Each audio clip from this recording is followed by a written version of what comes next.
What would it take for 7 wealthy men to walk away from success?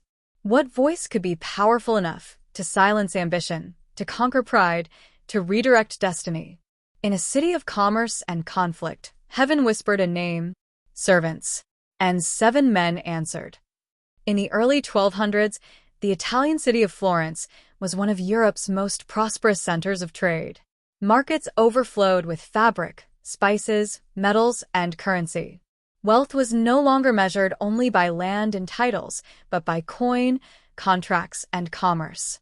Yet beneath the prosperity lived tension. Rival factions competed for influence. Noble families guarded power. Populist voices demanded representation. Streets that bustled with trade also echoed with political disagreement and social unrest. In this environment lived 7 cloth merchants: Bonfilius, Alexis, Manetus, Amadeus, Hugh, Sostine, and Buonagenta. Each man was respected, financially secure, and socially connected. Yet their hearts were anchored elsewhere in devotion, humility, and prayer.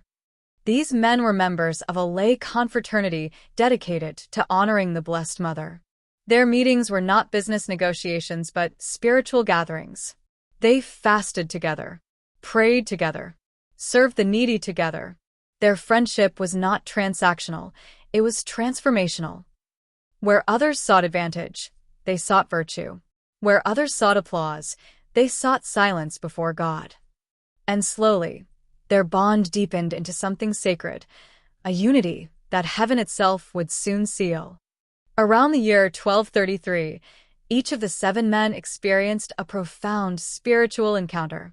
Alone in prayer, each felt called by the Blessed Virgin Mary to withdraw from worldly pursuits and dedicate his life completely to God.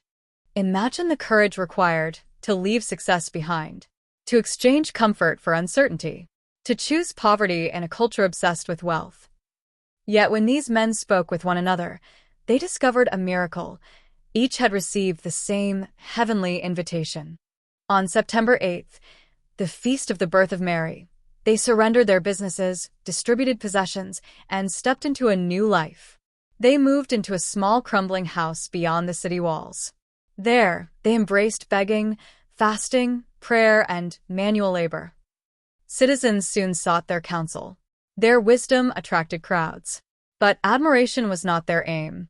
Their calling was deeper still, a life hidden with God. Recognizing that constant visitors disrupted their contemplation, the 7 withdrew farther, 11 miles from Florence, to the mountain known as Monte Scenario. There, among silence and stone, their hearts became still enough to receive heaven's next instruction. Around the year 1240, they received a shared vision.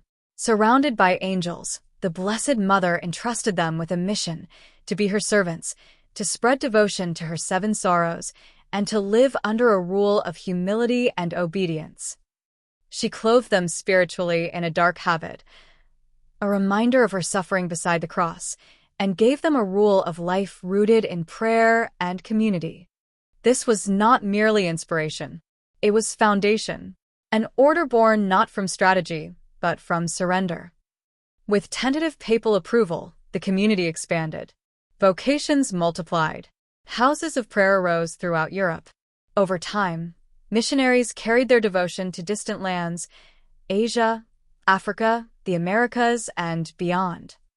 What began with 7 merchants became a spiritual family spanning continents. Their greatness did not lie in miracles or fame. It lay in unity.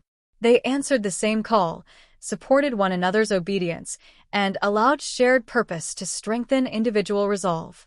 Unity turned sacrifice into joy and obedience into legacy. You may not live in medieval Florence. You may not be called to a mountain, but you are called to holiness. You are surrounded by people placed in your life for a reason: friends, mentors, companions in faith. When hearts unite in purpose, ordinary lives become extraordinary missions. 7 holy founders, you heard heaven and did not hesitate. You left comfort to follow truth. You chose unity over division, service over status, prayer over noise. Intercede for us, that we may recognize God's call, walk in obedience, and strengthen one another in faith. May our lives bear fruit that endures. Amen. If this story moved your heart, share it with someone searching for direction. Subscribe to the Saints' Path for more journeys through the lives of the saints, where history inspires faith and faith lights the path forward.